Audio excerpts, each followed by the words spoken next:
Assalamualaikum warahmatullahi wabarakatuh. Perkenalkan, nama saya Imam Antoni. Saya stay di toko Bom Sel. Baik, di sini saya akan menjelaskan sedikit mengenai kenapa Vivo Y17 jauh lebih bagus daripada Oppo A31. Nah, saya punya 3 alasan. Yang pertama itu mengenai resolusi kamera depan, yang kedua itu mengenai kamera belakangnya, dan yang ketiga itu mengenai baterai. Oke, mau kita bahas satu persatu. Yang mulai dari yang pertama, dari resolusi kamera depan. Untuk Vivo Y17 ini jauh lebih bagus daripada Oppo A31, karena untuk resolusinya, untuk kamera depan Y17 itu sudah menggunakan 20 megapiksel, sedangkan di Oppo masih menggunakan 8 megapiksel. Jadi untuk hasil gambarnya nanti secara otomatis jauh lebih bagus di Vivo Y17 nya. Yang kedua mengenai kamera belakang. Nah, untuk kamera belakang sama-sama menggunakan 3 kamera, cuman di sana ada perbedaan sedikit mengenai fungsinya. Kalau untuk di Vivo Y17 kita menggunakan resolusi 13 megapiksel kamera utama, 8 megapiksel untuk lensa lebar, dan 2 megapiksel untuk lensa bokeh. Sedangkan di Oppo A31 menggunakan 12 megapiksel untuk kamera utama, 8 megapiksel untuk kamera makro, dan 2 megapiksel untuk kamera bokeh.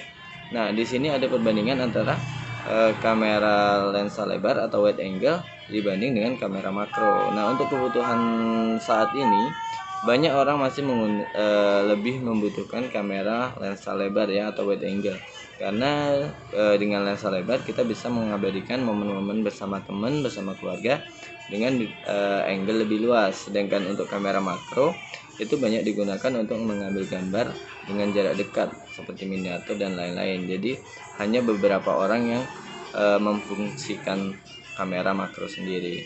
Selanjutnya mengenai baterai. Untuk baterai di Vivo Y17 ini sudah menggunakan baterai 5000 mAh, sedangkan di Oppo A31 masih menggunakan baterai 4230 ya. Tentu untuk daya tahan hidup handphone ini itu jauh lebih bagus di Vivo yang Y17 nya, karena menggunakan baterai 5000 mAh ya. Jadi kalau misalnya kita menggunakan handphone Y17 ini, kita lebih puas. Jadi kita untuk pergi kemana-mana pun kita nggak ribet untuk bawa casan, untuk bawa powerbank, karena baterai di Vivo Y17 ini memang sudah bagus, sudah besar ya. Selain itu untuk di Vivo Y17 juga udah dilengkapi dengan dual engine fast charging. Jadi untuk pengecasannya itu jauh lebih cepat dibanding dengan Oppo A31 yang belum fast charging. Nah, itu tadi baterainya besar, pengecasannya cepat. Nah, itu tadi 3 alasan mengenai kenapa Vivo Y17 jauh lebih bagus daripada Oppo A31 dari Imam. Oke, sekian dari Imam. Assalamualaikum warahmatullahi wabarakatuh.